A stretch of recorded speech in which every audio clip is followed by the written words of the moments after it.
Hello everybody and welcome back to my channel. If you're new here, my name is Nancy and I make videos on how you can come to the UK as a registered nurse. I make videos on nursing, I make some travel videos, lifestyle videos, and anything that I find interesting. If you haven't subscribed, please subscribe on this subscribe button that is right here, and also remember to click on the notification bell so you get notified anytime I upload a new video. So in this video I'm going to be telling you guys some of the things that I found really strange when I moved here in the UK. I have been living here now 2 years in March, and yeah, I have come across some things that I did not expect, and that is what I'm going to be telling you guys in this video.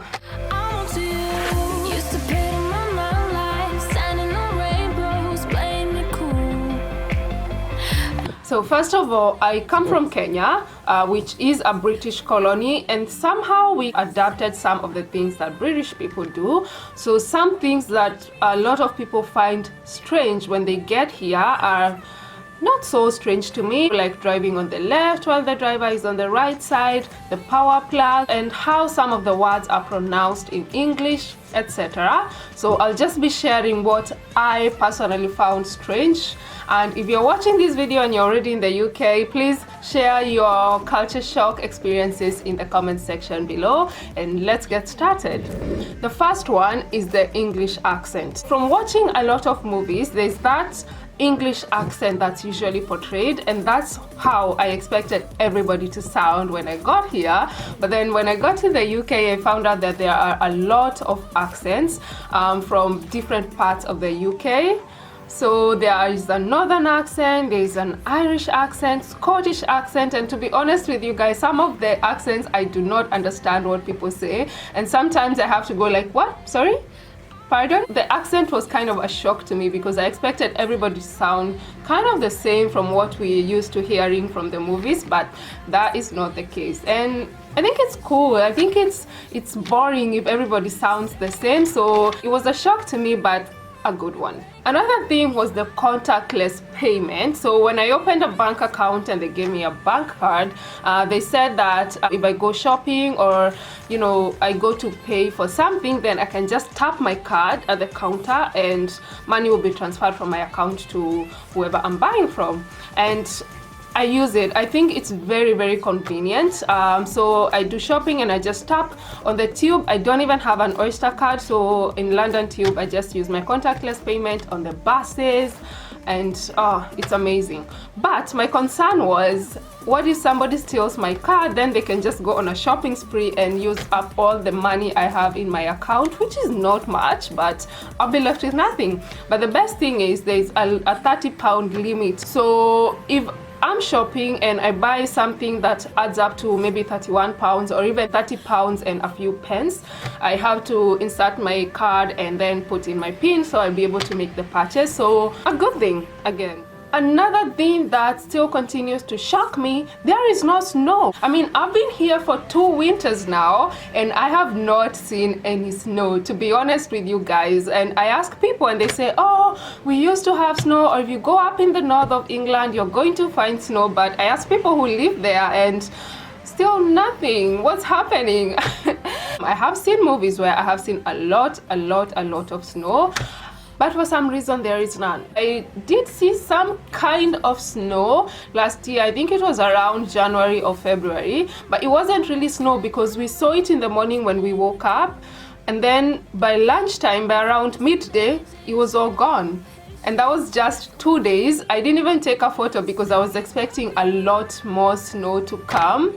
But I don't know, there's no snow in the UK. I mean, I lived in Sweden and by Christmas we had so much snow, really thick snow, and I thought I would find the same here, but no snow. So I'm still waiting for snow in the UK. I hope I'll get to see some. TV license. Now, when I first moved here, I was living in shared accommodation. Everything was included in the bill, so I didn't really know about TV licenses until I moved to my own place and I bought a TV, and then I received a letter saying that I need to pay for a TV license. Now, let me tell you guys, if you're watching BBC or iPlayer or some of those TV programs, then you need to pay for a TV license, which is around £150 per year.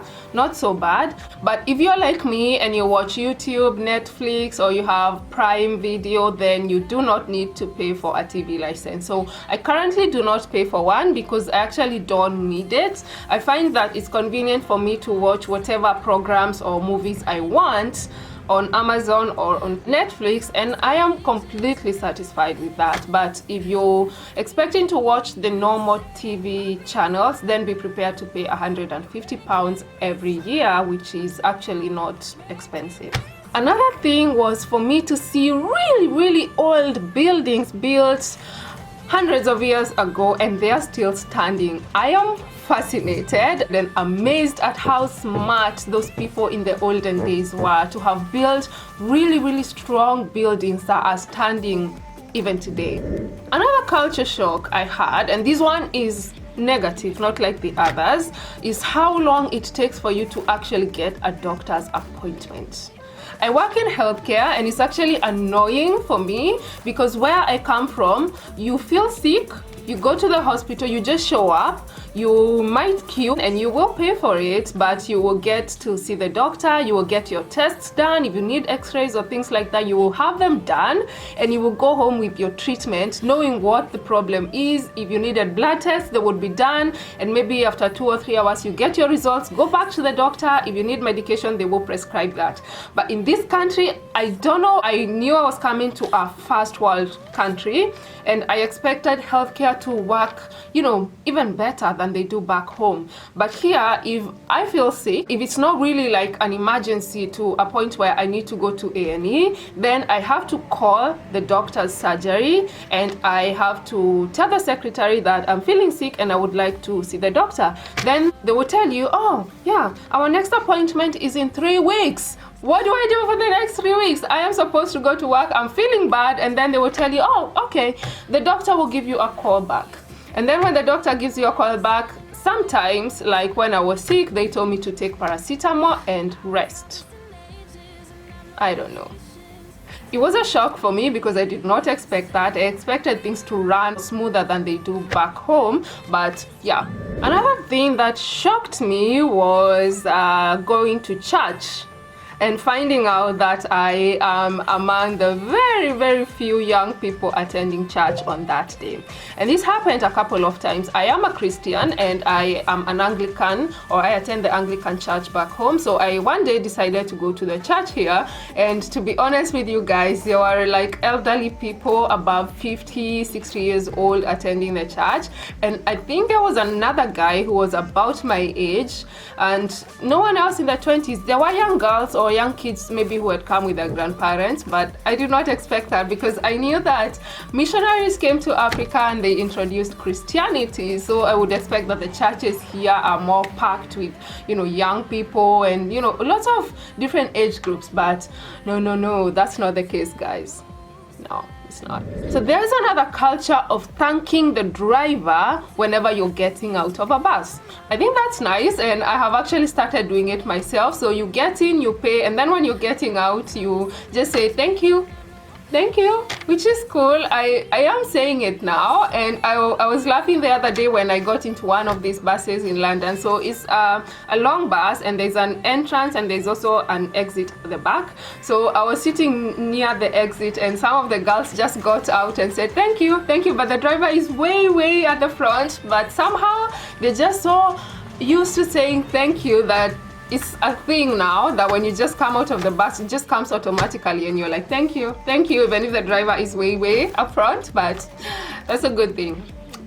So another thing that I found strange, which still confuses me up to date, is how people refer to lunch as dinner and then refer to dinner or supper as tea. So at work, one person came and asked me, have you had your dinner? And I was like, no, it's lunchtime. And they said, that's what I mean now, have you taken your food? So I started understanding that people in some parts of the UK call lunch what I would call lunch dinner, which my idea of dinner is something that you have around 6 p.m. and if you have it late like I do around 8 p.m. then that's supper.